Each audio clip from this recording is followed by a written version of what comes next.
திருநெல்வேலி மாவட்டத்தில் சிறந்த பால் உற்பத்தியாளர்கள் கூட்டுறவு சங்க செயலாளர்களுக்கு பரிசு. தமிழக முதலமைச்சர் அவர்களின் பொற்கால ஆட்சியில் பால்வளத்துறை அமைச்சர் நேரடி பார்வையில் சட்டமன்ற அறிவிப்பு எண் 26 ஆணைக்கிணங்க பால் பண்ணை மற்றும் பால் பண்ணை மேம்பாட்டுத்துறை சார்பாக பால் உற்பத்தியை அதிகரிக்க ஒவ்வொரு மாவட்டத்தின் சிறந்த பால் உற்பத்தியாளர்கள், சிறந்த பால் உற்பத்தியாளர்கள் கூட்டுறவு சங்க செயலாளர்கள் முதல் 3 பரிசுகளை தேர்வு செய்து அந்தந்த மாவட்ட ஆட்சியர் அவர்களால் வழங்கப்பட்டது.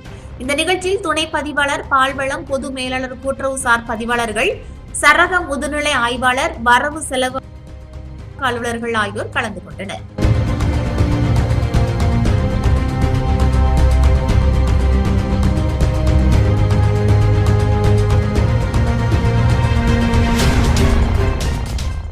அனைவருக்கும் வணக்கம். என்னுடைய பேர் சைமன் சார்லஸ், துணை பதிவாளர் பால்வளம், திருநெல்வேலியாக செயல்பட்டு வரேன், பணியாற்றிட்டு வரேன். இங்கே பால் உற்பத்தியாளர் கூட்டுறவு சங்கங்களுக்கு, அதாவது 2023-24 ஆண்டின் சட்டப்பேரவை அறிவிப்பு தொடர்பாக மாண்புமிகு முதலமைச்சர் அவர்கள் அறிவிக்கப்பட்ட அறிவிப்பு தொடர்பாக சிறந்த சங்கங்களுக்கும் சிறந்த சங்கங்களின் பணியாளர்களுக்கும் பரிசு தொகை வழங்கப்பட்டது. அதன் அடிப்படையில் முதல் பரிசாக 10,000 ரூபாயும், இரண்டாவது பரிசாக 5,000 ரூபாயும், மூன்றாவது பரிசாக 3,000 ரூபாயும் வழங்கப்பட்டது. 6 நபர்களுக்கு வழங்கப்பட்டது. தமிழக அரசுக்கும் எங்களுடைய துறை தலைமைக்கும் நன்றி தெரிவிக்கிறேன். மாவட்ட ஆட்சியர் அவர்களுக்கும் உள்ளபூர்வமான நன்றியை தெரிவித்துக் கொள்கிறேன். நன்றி, வணக்கம்.